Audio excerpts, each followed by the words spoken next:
പല പേഷ്യൻസും നമ്മുടെ അടുത്ത് വന്നിട്ട് പറയാം, എനിക്കിപ്പോൾ ഒരുപാട് പ്രായമായി, ഇനി മുട്ടുമാറ്റി വയ്ക്കാനൊന്നും പറ്റില്ല എന്ന് പറയും. അതൊരു തെറ്റിദ്ധാരണയാണ്. ശരിക്കും പറഞ്ഞു കഴിഞ്ഞാൽ പ്രായം കുറഞ്ഞാലാണ് മുട്ടുമാറ്റി വയ്ക്കാൻ റിസ്ക് കൂടുതൽ. നമ്മളൊരു ഏജ് കഴിഞ്ഞതിന് ശേഷം ഒരു 55-ൻ്റെ ഒക്കെ മേലേക്കാണെങ്കിൽ വെൽ ആൻഡ് ഗുഡ്.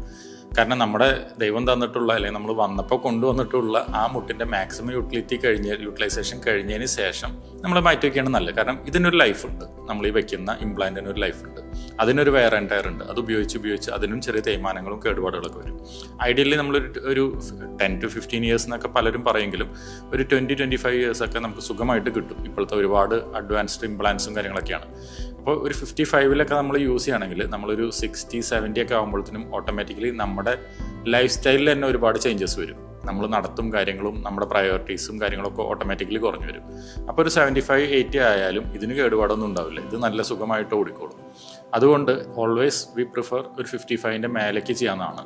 പക്ഷേ നമ്മൾ 98+ നമ്മൾ സർജറി ചെയ്തിട്ടുണ്ട് കേട്ടോ. ഒരു അമ്മയ്ക്ക് ചെയ്തപ്പോൾ ചെയ്യാൻ വേണ്ടി അവരുടെ മക്കളൊക്കെയാണ് വന്നത്, മക്കളും പേരക്കുട്ടികളാണ് വന്നത്. അപ്പോൾ ആദ്യം എനിക്ക് ശങ്കയായിരുന്നു, ഇതിങ്ങനെ ചെയ്ത് കഴിഞ്ഞാൽ ഇത്രയും പ്രായമുള്ളവർക്ക്. പക്ഷേ അമ്മച്ചി നല്ല ഉഷാറായിട്ട് നടക്കുന്നുണ്ട്. അപ്പോൾ ഏജ് ഒരു നമ്പറാണെന്ന് പറയുന്നതിൻ്റെ ഒരു എക്സാമ്പിളാണ്. ഏജ് കാരണം നമുക്ക് റിസ്ക് ഫാക്ടേഴ്സ് ഒന്നുമില്ല. പക്ഷേ ഈ ഏജ് കാരണം മറ്റ് കോമോഡിറ്റീസ് ഉണ്ടെങ്കിൽ, ഇപ്പോൾ ഡയബറ്റീസ്, ഹാർട്ട് റിലേറ്റഡ് ആയിട്ടുള്ള അസുഖങ്ങൾ, ഇതൊക്കെ ഉണ്ടെങ്കിൽ ഡെഫിനറ്റായിട്ട് നമുക്ക് റിസ്ക് ഫാക്ടേഴ്സ് ഉണ്ട്. അല്ലാണ്ട് ഏജ് ആസ് ഇറ്റ് ഈസ് നമുക്ക് മുട്ട് മാറ്റി വയ്ക്കുന്നതിനോ അങ്ങനത്തെ സർജറികൾക്കോ ഒരു റിസ്ക് ഫാക്ടർ അല്ല.